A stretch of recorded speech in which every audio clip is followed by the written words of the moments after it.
Hello students, स्वागत है आपका अपने चैनल अपनी पाठशाला एमपी में। आज हमारी इस वीडियो का टॉपिक है 26 जनवरी पर निबंध। जैसे कि आपको पता है कि हमारी 26 जनवरी बहुत ही नज़दीक है और अगले रविवार को ये पढ़ने वाली है हमारी 26 जनवरी। सो प्लीज़ इस को चलिए हम समझ लेते हैं हमारी 26 जनवरी के इस निबंध को।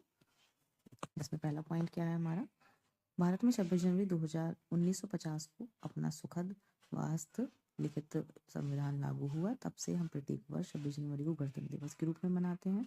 दूसरा, 26 जनवरी 1950 को जब हमारे देश में संविधान लागू हुआ तब से हमारा देश का एक गणतांत्रिक देश माना जाता है। तीसरा, गणतांत्रिक का मतलब है गण यानी कि जनता का तंत्र, अर्थात जनता के लिए, जनता के बीच से, जनता के द्वारा चुने गए प्रतिनिधियों का तंत्र गणतंत्र कहलाता है। अर्थात जैसे कि हमारे भारत में चुनाव पद्धति होती है, हम सब वोट देते हैं, वोट से हमारे जनप्रतिनिधि चुनकर आते हैं, वही हमारे कौन कहलाते हैं, जनप्रतिनिधि, और उसी को हम बोलते हैं क्या, शासन गणतंत्र।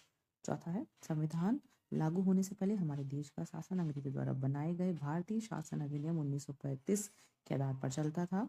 पांचवा, बाबा साहब अम्बेडकर संविधान सभा के मसौदा समिति के कौन थे, अध्यक्ष थे। हमारे जो अम्बेडकर साहब थे वो हमारे मसौदा समिति के अध्यक्ष थे। छठवां नंबर है, बाबा साहेब को आज़ादी के बाद संविधान के मुख्य वास्तुकार के रूप में सम्मानित किया गया था।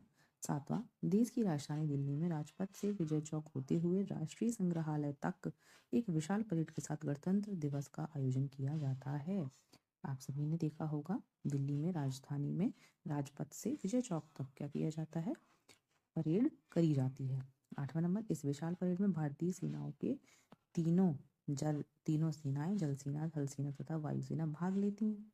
नौवां, इस दिन देश के सभी विद्यालयों में जश्न का माहौल होता है, उनमें अनेक प्रकार के सांस्कृतिक कार्यक्रमों का भी आयोजन होता है। आपके भी स्कूलों में डांस, गाना, सारी चीज़ें होती हैं 26 जनवरी के दिन, वही है ये। 10वां, 26 जनवरी के दिन सभी देशवासी मिलकर हमारे स्वतंत्रता सेनानियों को याद करते तथा उन्हें श्रद्धांजलि भी अर्पित करते हैं। तो इन 10 पॉइंटों के साथ ही हमारा ये 26 जनवरी का निबंध समाप्त होता है। तो आई होप आपको ये वीडियो बहुत ही हेल्पफुल लगेगा। सो प्लीज़ हमारे चैनल को लाइक, शेयर, सब्सक्राइब करते रहिए। Thanks for watching.